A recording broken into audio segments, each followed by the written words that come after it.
So again, thank you everybody for joining us. We'll be letting people in as they trickle in, but welcome to today's event. My name is Yadira Ortiz. I'm the Executive Director of Pre-Health Dreamers. And we are very excited to come today to provide some information. Our team and our community members have been doing a lot of work, a lot of research, a lot of self-experience has been put into this presentation, and we're very excited to bring it to our attendees today. Our speakers today is Dr. Eddie Ramirez. I don't know, Eddie, thank you for waiting. Yeah, wait to folks. Dr. Eddie Ramirez, he'll be one of our opening acts of the day. And then we have Andrea Hernandez. Andrea Hernandez has been with Pre-Health Dreamers for a while now. She is an amazing community partner and now student contributor to a lot of the research that has gone in. So I'm very grateful, Andrea, for all of the work that you've done. I know as you're pursuing your own educational journey, we're very excited for you, and we're very thankful for the work that you've done. So everybody send Andrea just your positive vibes as she continues her educational journey. And Dr. Eddie Ramirez also sending positive vibes as he continues his job as a dentist. I know he rushed from his job to be here with us today, so I'm very thankful for that as well. But we're going to go ahead and get started. Eddie, do you want to go ahead and take over? Thank you so much for that introduction. Yeah, I thought I had worked out my schedule, and then turned out my last patient was not at 4:30 like I had planned, but luckily it all worked out. But thanks you so much for having me to discuss something that's really important to me, and I apologize if Benji makes an appearance. But we really want to start this conversation just to go ahead and inform everybody that all the information we're really sharing is based on our hands-on experience and research, and we as an organization are not legal counsel. So always, any sort of legal questions, please refer to legal counsel for that. Yannick can go ahead and go to the next slide. And in addition, we do have some personal testimonies that are shared, and, we really want to stress that this is a safe space and open environment. And, sometimes these topics can make us uncomfortable. And I think making us uncomfortable, can sometimes bring conversation, bring more awareness to certain topics. So we really encourage open mind, and please, any questions that you may have, put them in the chat. I'll be looking at those as we go forward. My goal and our goal here is to really educate all of you here on this specific topic. A little about Pre-Health Dreamers. Yadi, do you want to go ahead and share about our history? Yeah, so Pre-Health Dreamers was established in 2012. We actually, I'll make it quick and simple. We work with undocumented students pursuing health professional programs. Historically, it's been more with medical students. That was the journey that our co-founders, Dr. Neil Lathevonscorn, Dr. Angel Koo, and Dr. Denise Rojas were following. So a lot of the work and a lot of the research and advocacy was around medicine.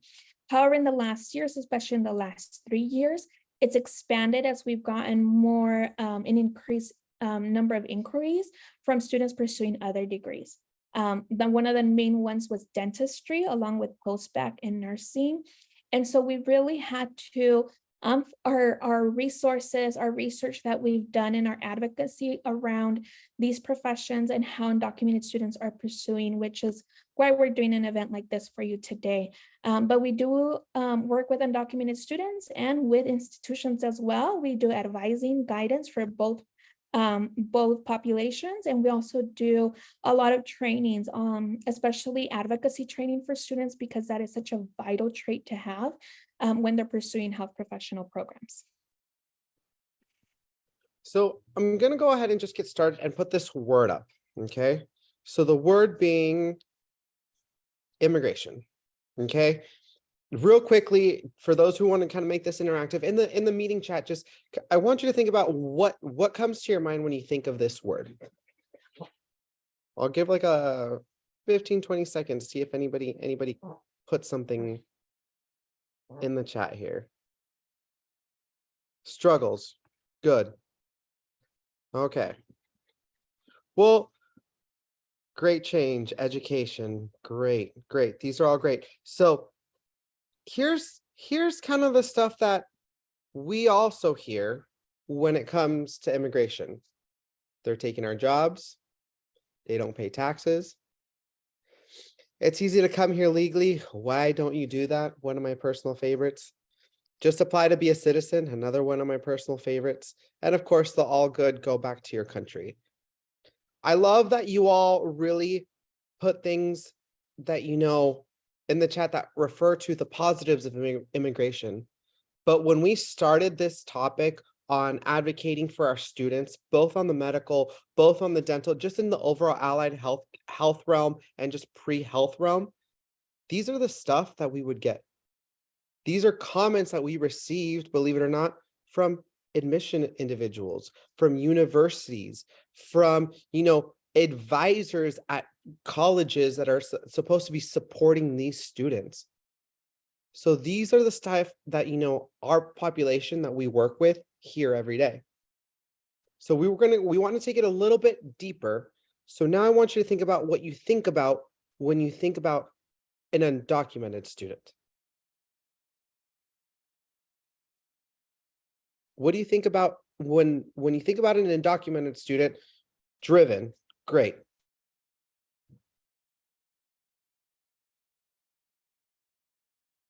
Lack of opportunities, vulnerable, yes, yes. Determined, yes. Those are all true. Barriers, lots of barriers, yes, yes. Extra barriers, uncertainty, but what do we hear? We can't take them because they can't cover tuition. They can't get a professional license. They're international students. We can't support them. They can't use their degrees. And there's no income generating options for them. Everything that you see on the screen are things that, once again, these same admissions representatives, these same university representatives will tell our students as a reason for not allowing them to enter into their pre-professional program. So how do we go from here? I really want to go ahead and really just start just with basic definitions, which Andrea's going to go ahead and help me with defining the definitions of who are these individuals without permanent status in the US. Andrea? Yeah. Yeah, so like Dr. Eddie said, we're going to be going over some terminology. And to start off, we have undocumented individuals. So these are immigrants who lack lawful status granted by the federal authorities and do not have a visa or do not have a work authorization. And this could also sometimes have to do with them overstaying their temporary visa or just not possessing their work authorization. And then we have refugees and asylees. And these are just individuals who have been forced to flee their country because of persecution, war, or violence. And most of the time, these individuals are unable to return to their country or they are afraid to do so, so they stay here. And then we have deferred action for childhood arrivals, which is also known as DACA. And this is a program that was announced in 2012, and it has offered many young adults with opportunities by providing them access to a work authorization, a social security number, and a temporary reprieve from deportation. And if you guys have heard it on the news, we've also referred to as Dreamers. I myself am a DACA recipient. And as you can see on the slide on the section next to it, there are some requirements that go into becoming like DACA or into being considered eligible for DACA. Unfortunately, the DACA program is currently closed for new applications, and we are only allowed to renew our DACA if we are holding one currently. And then we have temporary protected status, which is TPS. And it's in the name, it's a temporary program that allows foreign nationals to remain in the United States if something catastrophic has happened in their country that prevents them from safely returning to their home. And this program also grants employment and work authorizations. And now we have a visual representation of the undocumented individuals in the United States. And as you can see, we have 10.5 million undocumented individuals residing in the United States. And as you can see, the big blue part shows that 90%, which is equivalent to 9.4 million individuals, reside in the United States without any work authorization. And these are just undocumented individuals. And then we have the orange section, which it refers to DACA recipients, and it makes up 6% of this population. And we have about 640,000 individuals. And then we have TPS, which makes up 4%, making up 400,000 people. And now we're going to go back to Dr. Eddie. Thank you for that, Andrea. I really want to highlight a big distinction between the undocumented and DACA. DACA, you are awarded an employment authorization document. Undocumented means you have nothing, no eligibility for any sort of immigration benefit. I'm going to make that distinction now, and we're going to come back to that. Okay. Now we're going to go ahead and take what I call a journey of the past, present, and future. When we're talking about specifically the pre-dental pathway and dentists who are current, past, and in the future. Okay. So I'm going to go ahead and go in the past and go back to June of 2010, which was the first time that I was asked for an article to be published about myself. They thought it was weird that somebody in high school wanted to be a dentist. I didn't know being a dentist was something that was weird and off. And this was the first time that my career choice was highlighted in the newspaper. However, the real struggle that I faced in this picture wasn't highlighted because I knew at this point in time that I was undocumented. I didn't hold any legal status, and I knew my journey into college was going to be limited. I knew I wasn't going to have any resources, and just simply applying to college was a limitation because schools weren't accepting. Schools weren't accepting me. You needed a social security number. But regardless, I was able to attend Portland State University, graduated in 2014. And in 2013, I became one of the first generations to apply to dental school while holding DACA. Now, I applied in 2013. DACA was announced in 2012. So it was completely new.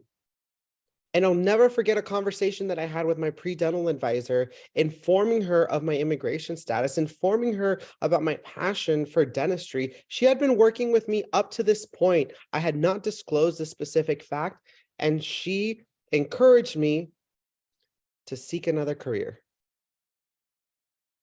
So I applied to dental school, not having the resources that exist today, not having the acceptance of the ADSAS having a DACA section, not having the knowledge of presenting DACA to schools. I applied and disclosed my status, and in August of 2014, I became the first undocumented student to start dental school.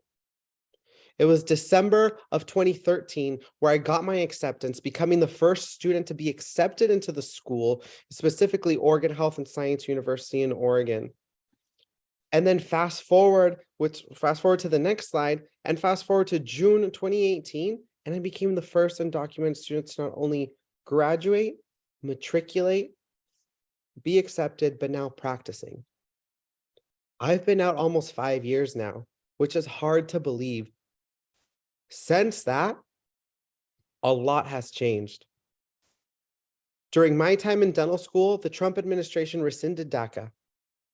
They rescinded the program August of 2017, which was the summer between my third and fourth year.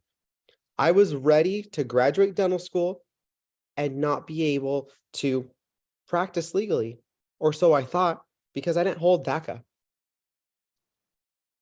So in the past, we already knew what it meant for DACA to not be existent.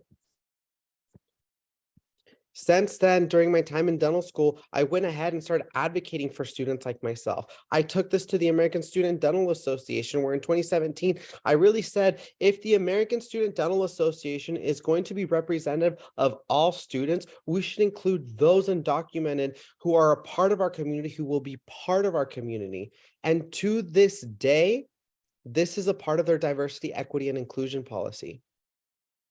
You know, ASA has become aware of these individuals. You know, as we fast forward and continue on to the next slide, you know, we knew We knew what this entailed. Summer of 2017, as I said before, DACA was rescinded. Articles were published about me, talking about how this decision was going to affect me. The ADA published an article. They published an article when the Supreme Court said, you know what, renewals can happen. It's because of the renewals that I was able to be an employee dentist. But there was a lot of uncertainty. There's a lot of uncertainty of what was going to happen, what was going to happen with me. Was I going to be able to practice? Was I just going to school and not going to be able to have a practice or, be a dentist? So the question is, where does all of this take us to now? Let's go to the present. Backtracking, when I applied to dental school, out of the 5 schools that I applied to, 3 rejected me without even looking at my application. Recently, us at Pre-Health Dreamers decided to communicate with 71 dental schools. Out of those 71, 39 responded, and all we had was, do you take DACA students? Out of those, 28 said yes, 11 said no.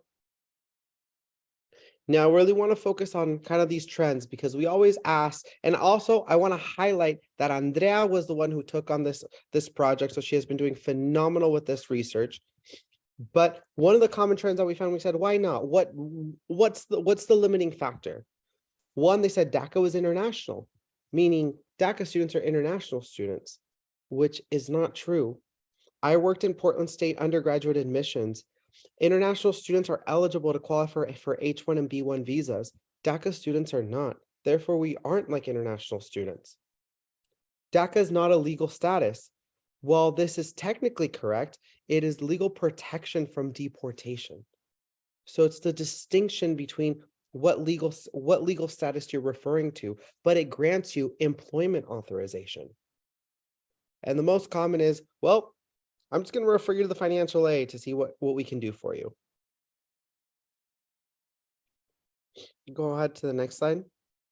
It is interesting that my generation was when medical schools started becoming more advocates for their DACA population. Schools like Loyola started focusing on support for DACA students, and they themselves started to prove these myths wrong. But the dental side was falling behind.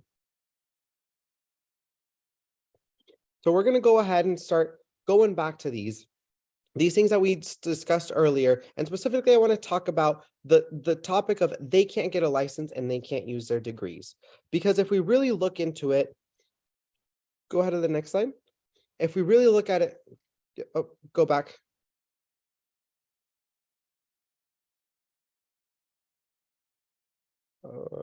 Sorry about that, you guys. Right there. So if we really look at it, professional licenses can be given for undocumented immigrants. I didn't say DACA, I'm saying undocumented immigrants, immigrants who do not have even employment authorization, because what some states require is just the ITIN number. Some of you may not be aware, but you're allowed an ITIN number, which is a tax ID number. So the government says you're not allowed to be legally here or legally working here, but you can still pay us taxes. And this is the ITIN number that you're granted in lieu of a social security number. And in certain states, this ITIN number allows you to be given that professional license. Of course, it'll vary state by state, but I know in my state, individuals with an ITIN and DACA status are allowed to get a license. It's important to be knowledgeable of this because just because you might be in a state where that license law isn't there, that doesn't mean the student might be working in your state. For those that are on the call that are admissions representatives at dental school, we know we have students from all over the country that come from out of state that return to their home states. So please let this not be a limiting factor for your applicants applying to your program. Next slide. The next one that we want to go ahead and click is we can't take them because they can't cover tuition. Go ahead and continue. Oh, this one's a big one. But I really want to go ahead and make this really becomes an equity issue. For those that are on this call that are admissions representatives, For the non-DACA and the non-undocumented, just your regular applicant pool, how many of them, when you're evaluating their access, do you make them an offer to attend your institution if they can afford to pay? My understanding is we are evaluated on our DAT, GPA, extracurriculars, passion for the field, whether you're going to be a good fit in the program. In all the Adia Go Health pre-dental events that I went to, and I spoke to admissions representatives, never was I told that we were going to evaluate you on making sure you can afford covering the cost of your program. So, and this becomes an equity issue. If schools are really evaluating all candidates on whether or not they can pay, then okay, I'm incorrect. But what I really want to focus on here is I want to educate you, and Yadi's going to go ahead and help me show you that financial resources do exist for this community. Yadi? Yes, thank you, Eddie, and thank you, Andrea. So at Pre-Health Dreamers, we have been doing a lot of work because we know that we need to bring awareness to a lot of the resources and a lot of kind of the misconceptions that exist within dental schools and a lot of the different programs that exist and that we work with. And so Pre-Health Dreamers has been very busy in researching all of this, and we found amazing partners. And even though it's been a slow process, I would like to let the institutions and the students know that there's a lot of people behind the scenes doing a lot of work. Even like Andrea that's here today, she's been, just working nonstop, trying to talk to every school out there, not just for herself, but all of her peers that are coming after her to see, like, who are wanting to apply to dental school after she does, who accepts DACA, who doesn't. All of our students that have gone through medical school, Pre-Health Dreamers now has over 300 medical students that are either finishing their medical school or now health professionals. So there's been so many folks that have been doing research and have been paving the way and creating resources as they go, changing policies as they go, and making sure that schools are implementing. One of the most amazing things, even though it has taken a while, I know it has, but I was really happy to meet a couple of organizations that are working to ensure that we are bringing awareness to the fact that more and more students are going to health professional programs, more undocumented students are matriculating and enrolling into graduate and other fields, and are really seeking those professions that take those extra years of education that are really costly. And so with that, a lot of organizations have also tried to a lot of the financial resources that exist. We were so excited when Social Finance contacted us, and they've been a great partner of ours, and we've been having a lot of conversations.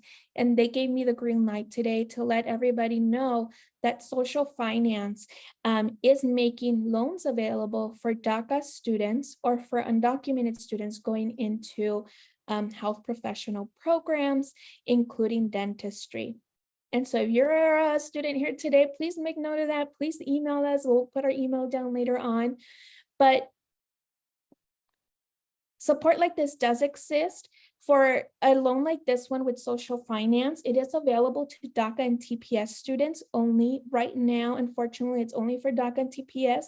You do have to have employment authorization, but we're really excited to at least note that it is a step forward. The great thing about Social Finance is they fund different degrees, dentistry being one of them. That's why we're highlighting them today. And even more amazing, they actually don't need a cosigner in order to get this loan. So I think that is one of the most amazing things, which is what I'm going to talk about in a little bit, the dangers of cosigners in a little bit. So all the time when we're looking, to loans that are very available to students, we always look to see what the APR is. We always want the lowest APR for our students.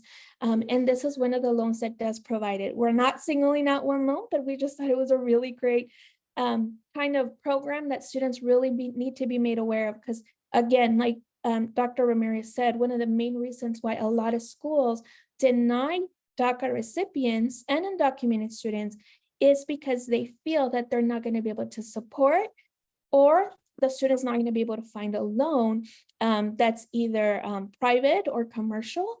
And so just knowing that a lot of institutions now, financial institutions, are looking at, the news, looking at the stories that are being shared, and really we're starting to find a lot of people that are wanting to support financially. And so this is one of the ones that we found. We will be doing a Q&A very soon, probably in the next month or so, for folks that are interested. So please follow us on social media for more information. But again, social finance is just one of the institutions that has been providing loans to undocumented and DACA recipients, and as well as TPS. For a lot of years, this was the list that we were sending out to students. Of course, we always told students to do their research. So if you're an educator here, always give the students the best, all of the resources that do exist. Let them do the research and let them see what is best for them. A lot of students use Discover loans. They'll use SoFi. I know some students have been able to refinance their loans into a SoFi loan with a lower interest once they graduated. So there has been a lot of some resources out there. One of the things I want to bring to light, though, which is why I was very excited that now loans are starting to come out where a cosigner is not necessary, is because a lot of the loans that have existed in the recent years do require that cosigner.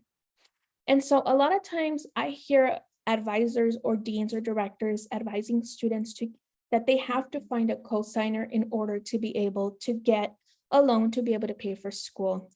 At Pre-Health Dreamers, we're really trying to stay away from that type of advising. We have found that, yes, it is an opportunity to be able to get a loan with a cosigner. However, we also want to take a step back and also realize that sometimes the advice can put the student in very uncomfortable situations and sometimes even very dangerous situations.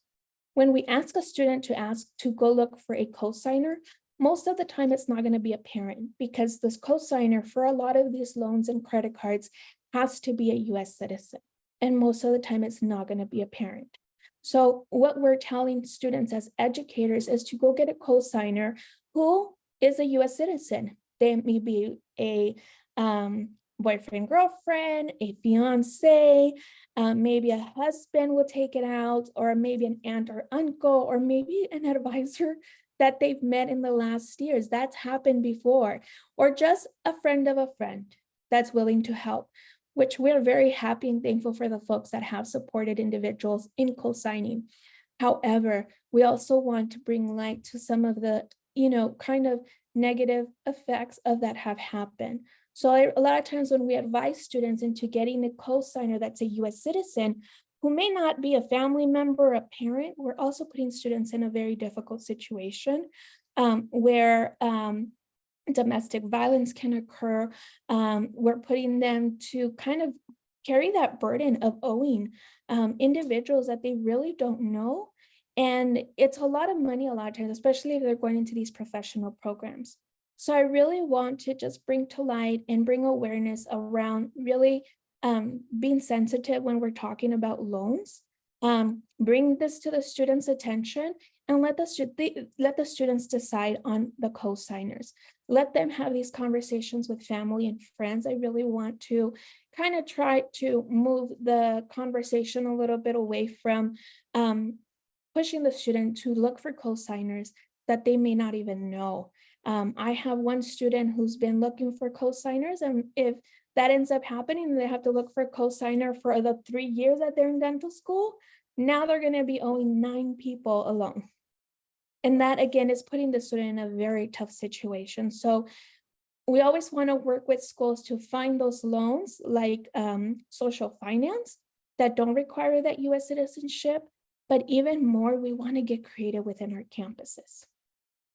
I know even for all students, we don't want to really graduate with a lot of loans. Sometimes that is not the options that we have. And it's very difficult a lot of times for institutions to really try to understand the kind of resources that they can establish on their campuses. But one of the most simple solutions, or not even solution, but one of the most easiest things that can support is educators and decision makers going back to their campuses, going back to their programs, and looking at the institutional scholarships that do exist. A lot of times we don't even realize that our own campus or folks that are creating scholarships within our institutions create barriers as we're creating them.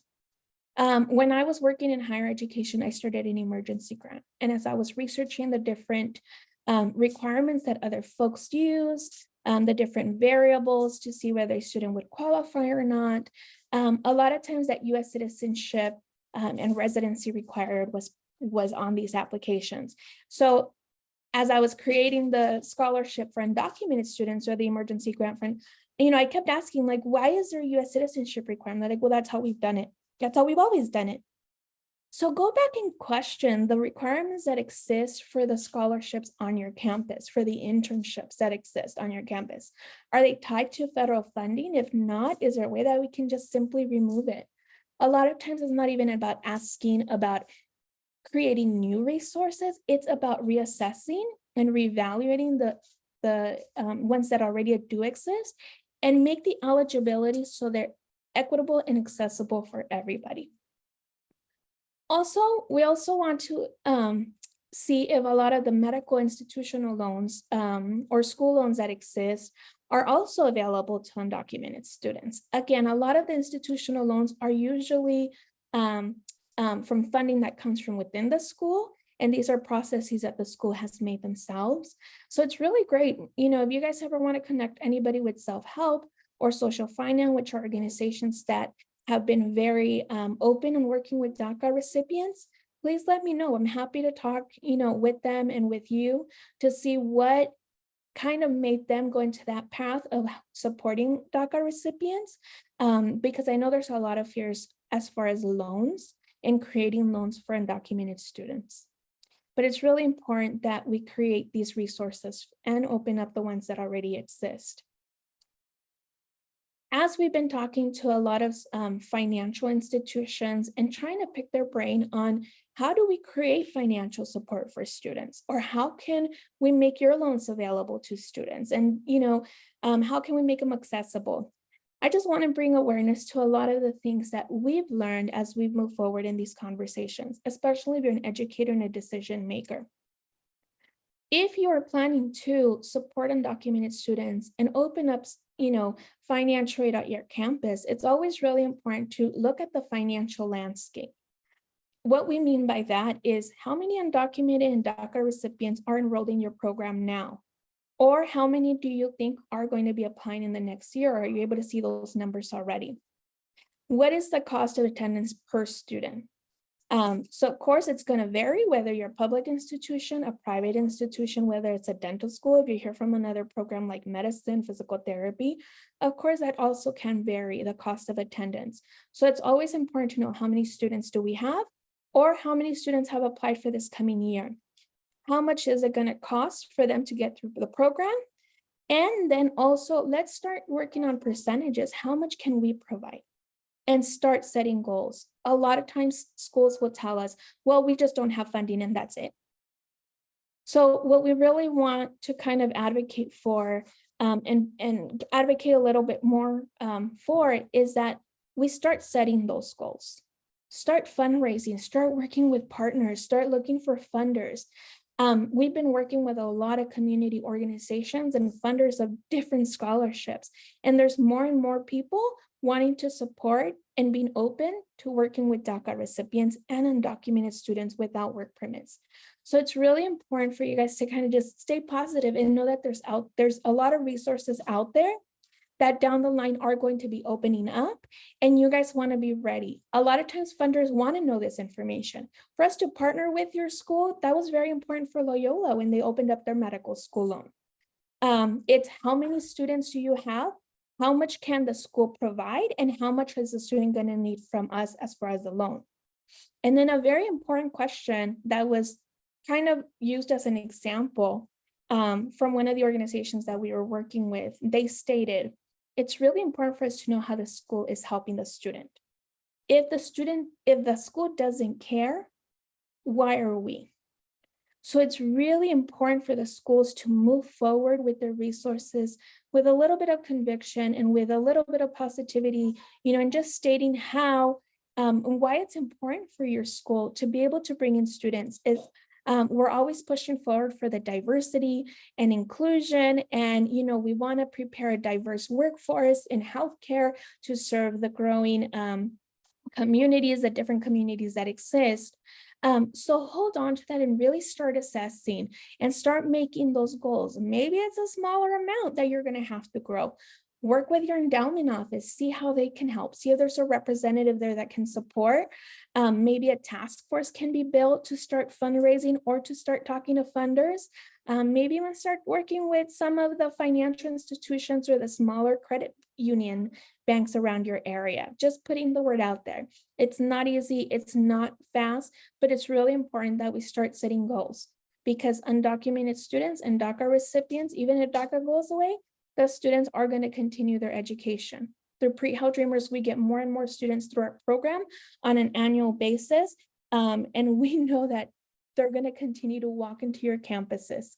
So it's really important to be proactive and understand that we want to support them before they even start coming in. So when they have to enroll for classes, we don't put the student in a very tough situation because we don't have funding for them. And so I'll give it back to Eddie. Thank you so much, Yadi, for that. Finance is a big topic. When Yadi had messaged me about this new loan, and I was ecstatic, because when it was my generation to apply for dental school, I was going to withdraw from my class because I wasn't able to get any loans.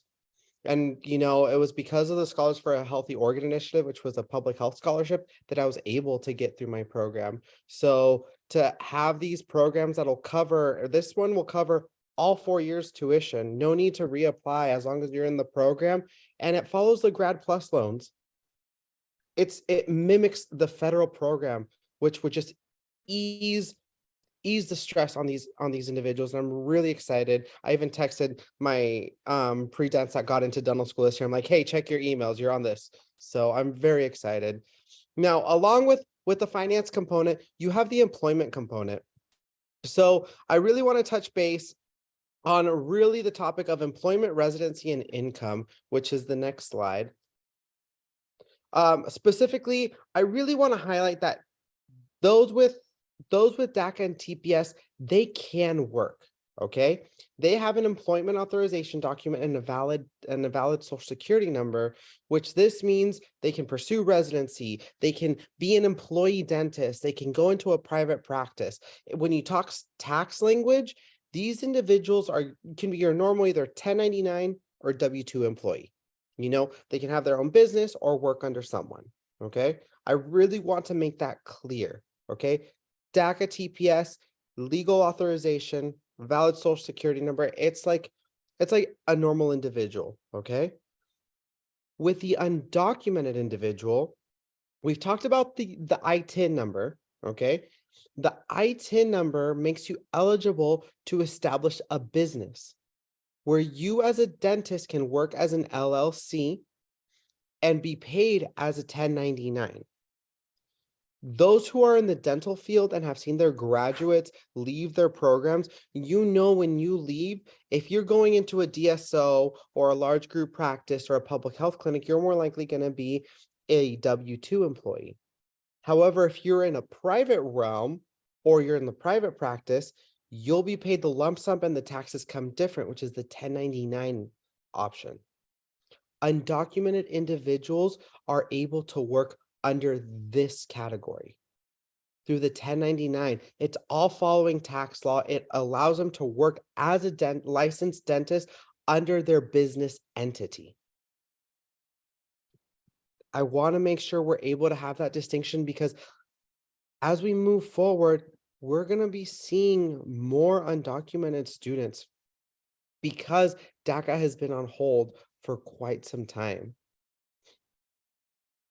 Going ahead and moving forward to the next slide, one of the biggest things is we really, and Yadi touched on this earlier, We really want the support of the students, by helping them with the financial aid, for legal counseling, for mental health, and just overall.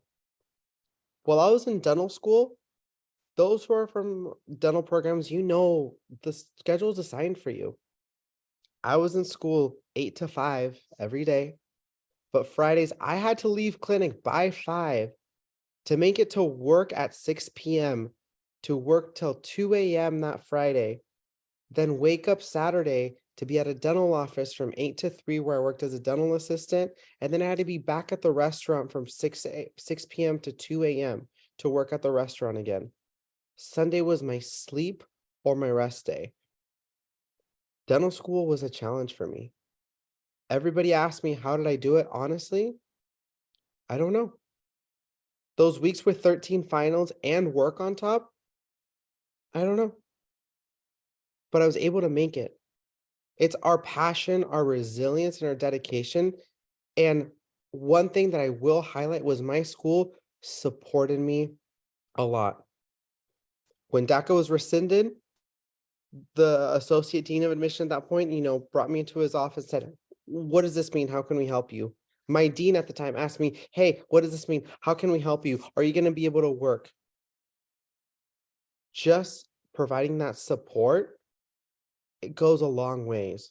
We talk about, all these DEI programs that are going out, and really, I'm going to stress this again, that equity. Supporting all students in dental school, we're trained we're taught universal precautions. You treat every patient as if they had HIV. You treat every patient as if they had HEP. You wear gloves, you wear the mask. We should be treating our students the same way. And really being aware of what is available in your state with tuition equity, and really going into, if it's a student who's DACA, are they eligible for in-state tuition if they're coming from your home state? So just being aware of, local laws that are in your home state. And then Yadi? Yeah, so for here, it's just kind of emphasizing what Dr. Ermith was talking about, just about a lot of the conversations and a lot of our missions are now talking about equity and inclusion, healthcare access for underrepresented or historically underserved communities, and really working with undocumented DACA and TPS recipients. We're really, if you're an educator in this field and you're working with undocumented students, it's really important to implement a lot of the policies that exist and understand them, whether it's in-state tuition, if you're still in undergrad education or a counselor in undergrad education, what are the licensing policies that exist, what kind of even resources exist around our area when it comes to teaching students how to create these income generating options. A lot of times when we're, educating or when we're advising, we're very streamlined and institutionalized with, you're going to go to college, you're going to go to get a higher degree, and then you're going to go work at an institution. COVID showed us a lot of, different ways that we can work within the community and for the community, even as health professionals.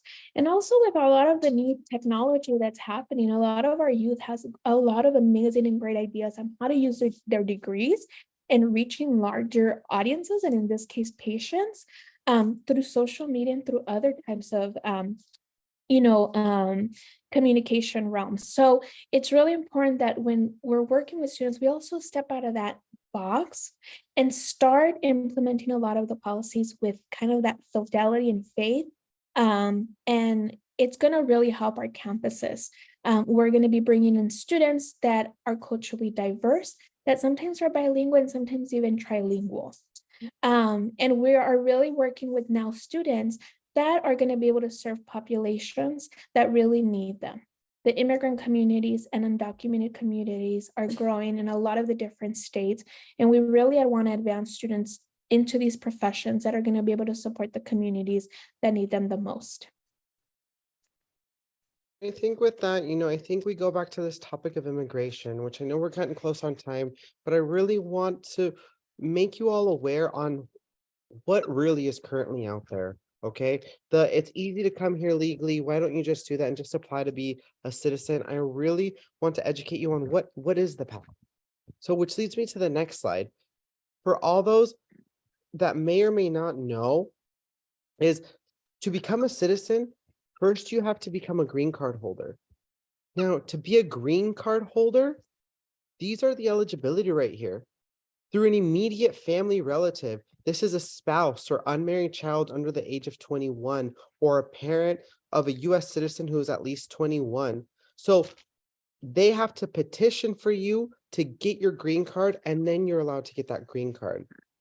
But your siblings is kind of a gray area because, for example, in my situation, my brother could have petitioned for me, but because it's a sibling petition and I was born in the country of Mexico, there's a backlog of 20 years. So right now, the Visa Bulletin is taking applications who currently were accepted in like 2002. It's a 20-year wait. Employment is another way, but this is a really trick. A lot of people have tried to look at if you can get an employment-based green card if you're a DACA recipient. This has not, at least to my knowledge, has not been able to be possible because employment green cards are mainly for the route of international students, those that hold H1 and B1 visas that later get a permanent job offer. There's also refugees and asylees, victims of abuse, and there's also this idea of a registry, which hasn't been updated since Ronald Reagan's presidency, when his Congress changed it to make it so that you can apply for a green card if you had continuously resided in the US since before January 1st, 1972. So these are the only ways to get a green card. And if you don't fully believe me because of this slide, go ahead on the next slide. And this is a screenshot of the I-485, which is the application of adjustment of status or permanent residency through the United States Immigration Services website. The reality is currently there is no legal pathway. There's no direct pathway for citizenship or residency under current policy. Some of you may ask, where do I stand? I got married. I met my husband. I love him, and it hurts me that because that through my marriage was my only way on getting my green card. I was approved January of this year. Is very exciting, but it also hurts me because I'm having DACA, being undocumented, has always been a part of my identity, will always be a part of my identity, and marriage shouldn't have been my only option. That's not to say I don't love my husband. If I say I don't love my husband, he will divorce me. But I love him. We were meant to be together, but it's unfortunate that on the legal system, that was my only route. And as we look into the future, I think it's important to know that DACA is still at risk. There's supposed to be a decision coming up in the next month that may just annihilate the whole program. They may just say no renewals, no nothing. What does that mean? DACA individuals are going to become undocumented individuals now. We really want to look into the future. We already know what would happen if it's rescinded. We know individuals who are undocumented can practice dentistry. We know that we want to make things more equitable. The biggest thing is don't make a decision on a person's future based on the what ifs. Really look at what's available out there and understand that immigration policies and individuals' immigration status are fluid. Things can change. And the reality is, until something permanent happens, we're going to see, right now at least, an increase of undocumented students and a decrease of DACA students. Just here with pre-health dreamers, we have seen a 20% increase of undocumented students applying to dental students because the reality is DACA eligibility is phasing out. Because of the program being on hold, you have people who sent their money, sent their applications, are waiting for a decision, but that decision may never come because the courts may say, we're done. So that's why it's important, and I stress the distinction between undocumented and documented students, which brings us to the future, that the new generation And the upcoming generation are undocumented individuals, great students with great DATs, with great passion for the field, who meet all the DACA requirements, but unfortunately can't get granted that immigration benefit. You know, we need to really understand that that generation of undocumented students is already here. It was here before 2012 because I was up and coming, and it's up and coming now because DACA is on hold, and we need to be equitable and accepting and understanding of these individuals. You know, our stories, I had the opportunity to go to the DACA 10th year anniversary, and I want to highlight this article because there's people out there that really, you know, will use my story as quote unquote propaganda. Go on to the next slide. They highlighted my story and said, my story is being used as propaganda. And I want to read the final paragraph, word for word, where it says, I'm sure it would be a terrible blow to America to lose these brilliant young doctors, scientists, and other super geniuses to whom we currently provide a home, but it's a sacrifice I'm willing to make. Anyway, all our other resident aliens will need doctors and dentists and such back in their homelands when they return. Let me tell you, America's my home. Yes, I was born in Mexico, but Mexico is not my home. We're here to stay. And unfortunately, legislation is not moving forward. Legislation does not want to support us. So it's best that we use all the resources that we have available to us so that individuals like Andrea can be Dr. Andrea Hernandez in the future. Because we're all deserving. I have doctor in front of my name, and boy, am I envious of the resources that are available right now for them. But it's still a struggle for them.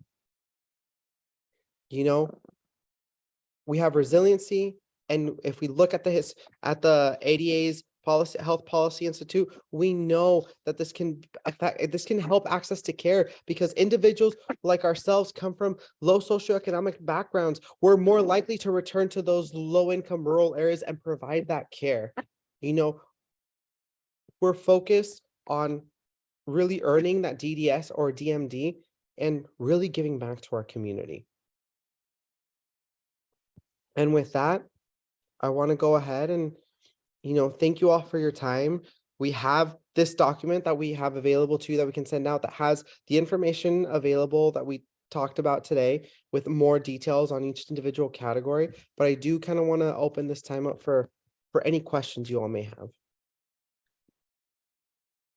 And then just really quick before we answer our first question, if anybody has one, in the chat, I am going to be putting the link for the document that you saw that gives some the information that we provided today and a little bit of guidance. But also, I'm going to be putting in the link for you, whether you're a DACA dental student or if pretty soon a DACA dental student, prospective student, or if you're an administrator or advisor, I'll be putting the information for the social finance loan that is now available and accessible to DACA recipients who are in medical school. And it's not just not for dental school, and it's not just for dental school, it's for so many other professions, master's programs.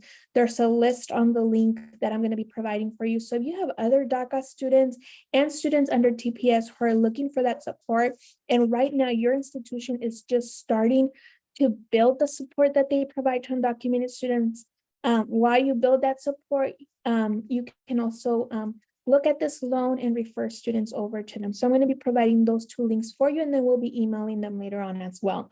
But yes, we can open it up for questions while I do that. And I'll stop recording in case that makes folks more comfortable.